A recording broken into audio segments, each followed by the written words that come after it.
Hey guys, Erik Kyle here, publisher of Great Lakes Scuttlebutt magazine. I'm actually standing outside of the Traverse City Boat Show. It's a beautiful day here. We're having a lot of fun. And I'm standing out here with Joe. He's with a company called Great Lakes Powercats. They've got some phenomenal products that I want him to tell you a little bit more about and give us a little bit of history about Powercats up here in the Great Lakes area. So if you hold on a second, I'll turn you over to Joe. All right, Joe, how are you doing today, sir? I'm doing great, Erik. Thanks so much for spending some time with us. Yeah, this is a lot of fun. I'll give you a little quick history of my partner, Dave Gray, and I have been partners in businesses for about 35 years, and we also have some places in Florida. We live up in northern Michigan and Florida, and we got into the cat ownership as a customer about 5 or 6 years ago and fell in love with the cats. The rides, the safety, the efficiency, the fuel efficiency, everything about them was so impressive that we were sitting around after we were running them out in the Gulf in 3- and 4-foot waves and not worrying about what's going on. And we couldn't understand why we didn't find them in the Great Lakes. So we contacted the manufacturer of the boats that we had. We both had Glacier Bays, and met with them in Tarboro, North Carolina. And the end result was they were busy developing the East Coast and the West Coast of the United States, including Hawaii and New Zealand, and all in rough water territory because that's where the cats perform the best. So we made a deal with them to represent them and became the distributor, the exclusive distributor for the cats for the entire Midwest, including all the Great Lakes. So we are now working on building up our rep situation and dealing with marinas and service areas, and we're getting a great reception. The cats are kind of unusual to people in the Great Lakes, but there's an easy thing. I always say, if you give me 10 minutes on a boat, on a cat in rough water, I've got you convinced. So we don't. The boat sells itself. We just got to get the people on it. There you go. Well, you know, it's something interesting. I've been a boater for a long time up here in the Great Lakes area, and I've noticed that we've always kind of lagged behind what happens on the South Coast, East Coast, and West Coast, and we always seem to be the last people to get the good news about what's happening in boating. I mean, you saw that with the center consoles. It seemed like everybody down south had a center console, and then they got introduced to the Great Lakes area a few years later. And I kind of see that happening right now with the cats. I mean, it's something that's very popular down in the other coasts, and we have some of the roughest waters in the entire boating community right here in the Great Lakes, and it would just make absolute sense for these boats to be up here. Well, Erik, I think part of the reason that occurs is, understand, we have a shorter boating market. In other words, we might have 4 months, and down south they're dealing with almost the entire year. So the focus is, where they're using the boats all the time. But you're absolutely right. The waters we have over here, and I've both sailed and powered in most of the Great Lakes, including racing in the Chicago to Mac last year in its horrendous waves. But this is probably one of the reasons that has occurred. But we know that the cats will take most of the water that the Great Lakes can throw at it. We actually believe that the cats will add a month of boating, because we call it cat weather. When everybody's coming in, we're going out, and we're going out to have fun, right, not to get beat up. Right. So it's not just the weather, but it's the conditions out there in the lake that you can normally go boating if you got a cat as compared to a monohull. Absolutely. And the other thing is, they're a very easy boat to handle in around marinas because of the width of the motors behind you.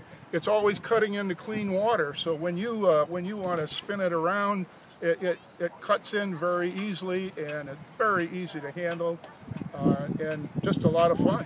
Well, let's go ahead and walk around the boat, if you wouldn't mind coming with me for a moment. Sure. We're going to take a look here at the transom of the boat so that we can take a look at the width that you were talking about. You got two twin 150s on each side of it, and it looks like they're almost all the way to the gunnels on each side of the boat. That's got to help with stability for sure. Well, and think of the other thing, and we'll see that when we go around the front, about how, well, I'll call them the pontoons, but how this thing is structured and designed.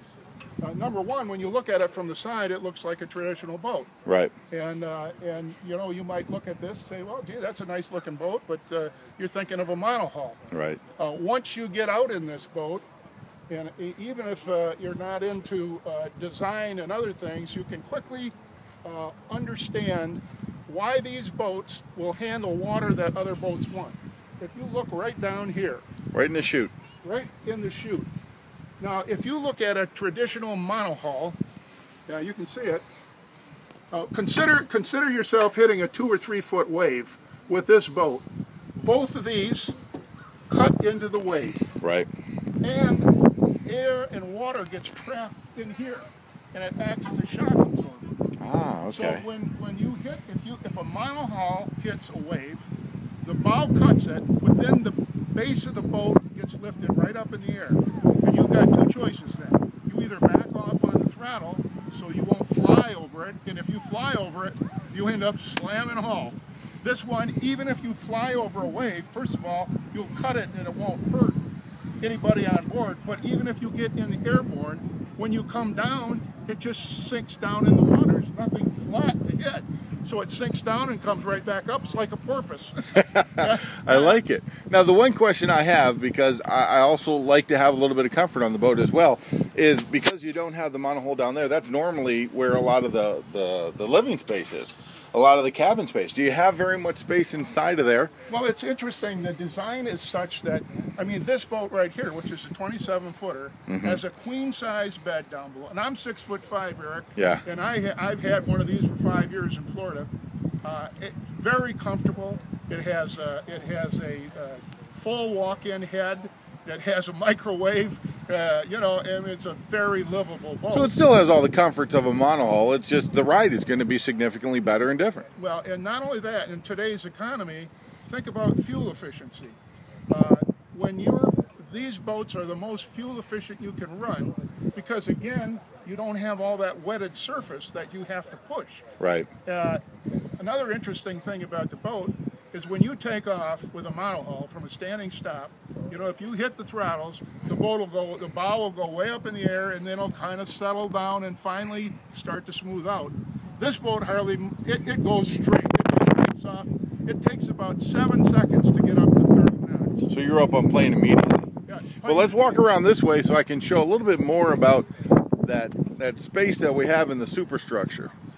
So up there you've got the full-size queen size bed, you said? Oh, full-size queen size with beautiful walk-in down there. Yeah. Again, microwave.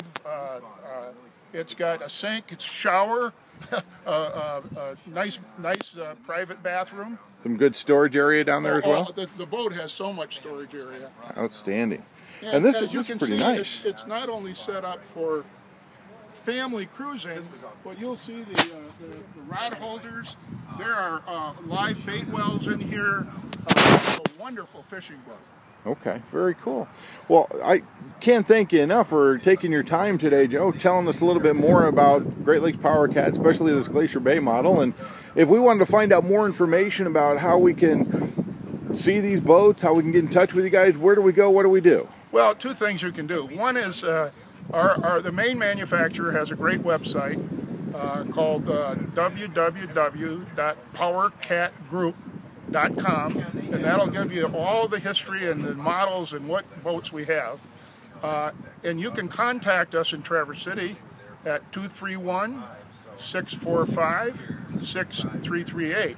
And by the way, because we understand that people need to ride this boat to really understand the difference between this and a monohull, we're going to have a minimum of 2 boats in the water all summer in Traverse City. And if you call our number and you want to get a ride on a cat, we'll be happy to do that. And we think, like I say, give me 10 minutes and we'll all be having fun. Well, thank you so much, Joe. Enjoy the rest of the show in this beautiful weather this spring, and we'll see you out on the lake. Thank you.